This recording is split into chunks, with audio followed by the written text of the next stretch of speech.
ஒரு குறிப்பிட்ட ரத்த வகை இருக்கிறவங்க மத்த ரத்த வகை இருக்கிறவங்களோட நீண்ட காலமா இளமையோட இருக்கிறதா ஒரு ஆராய்ச்சியில கண்டுபிடிச்சிருக்காங்க.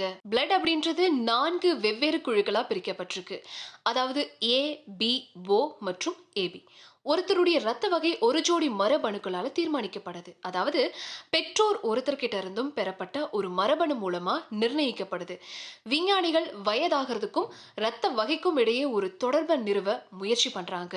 மேலும் பி ரத்த வகை இருக்கிறவங்க மெதுவா வயதான செயல்முறையை அனுபவிக்க கூடும் அப்படின்னும் கண்டுபிடிச்சிருக்காங்க. சோ பி ரத்த வகை அப்படிங்கிறது மத்தவங்க கிட்ட இருந்து எப்படியெல்லாம் வேறுபடுது அப்படிங்கறதையும் ஆய்வு பண்ணியிருக்காங்க.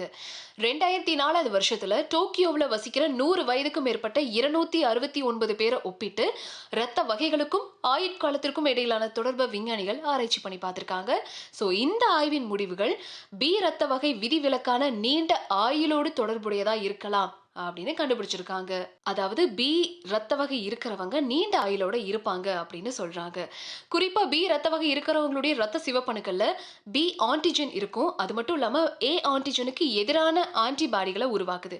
இதுக்கு காரணம் என்ன அப்படின்னா பி ரத்த வகையில இருக்கிற சிறந்த செல்லுலார் பழுது மற்றும் மீளுருவாக்கம் வழிமுறைகள் தான் அப்படின்னு ஒரு சில நிபுணர்கள் சுட்டிக்காட்டுறாங்க. மேல சொன்ன அதே 2004 வருஷத்துல 5000க்கும் மேற்பட்ட தன்னார்வலர்களின் மாதிரி அளவை கொண்டு 11 உள்ளுறுப்புகளின் உயிரியல் வயதை பகுப்பாய்வு செய்ய ஒரு பெரிய ஆய்வு மேற்கொள்ளப்பட்டிருக்கு. அவங்க ரத்த ஓட்டத்துல 4000க்கும் மேற்பட்ட புரதங்களின் அளவை சரி பார்த்திருக்காங்க.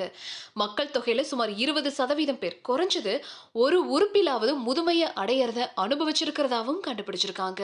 அது மட்டும் இல்லாம எந்த குரூப் இருக்கிறவங்களுக்கு டக்குன்னு பக்கவாதம் ஏற்பட வாய்ப்புகள் அதிகமா இருக்கும் அப்படின்னும் கண்டுபிடிச்சிருக்காங்க. மேரிலாந்து பல்கலைக்கழக மருத்துவ பள்ளியின் ஆராய்ச்சியாளர்களால 2022 வருஷம் மேற்கொள்ளப்பட்ட இன்னொரு ஆய்வுல ஓ ரத்த வகையினரோட கம்பேர் பண்ணும்போது ஏ ரத்த வகையினருக்கு 60 வயதுக்கு முன்னாடியே பக்கவாதம் ஏற்படக்கூடிய அபாயம் அதிகம்னு கண்டுபிடிச்சிருக்காங்க.